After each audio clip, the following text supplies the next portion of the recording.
Alright, music lovers, let's talk about DAWs. If you've been stuck in the endless debate of Ableton Live versus Cubase, stick around because we're diving deep into these two titans. No fluff, just the real deal.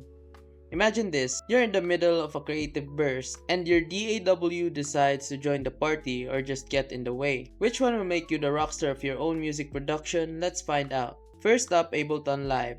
The go-to for electronic producers, beat makers, and live performers. If you're into live jamming, Ableton Session View is like your backstage pass to improv heaven.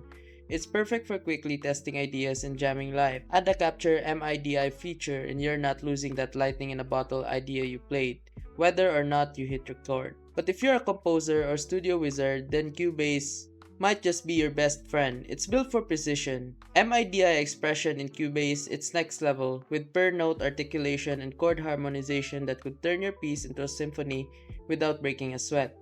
Plus, if you're recording vocals, Cubase's take comping makes sure you're getting that perfect cut every time. It's all about the detail here.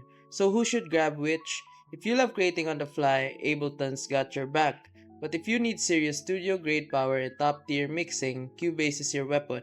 The best part, both DAWs are built for different vibes, but they'll take you to the same finish line if you're dedicated to the craft. So which one are you rocking? Drop a comment and let's talk shop. Hit like if this helped. Subscribe for more and remember, music production's a journey, so pick your weapon wisely.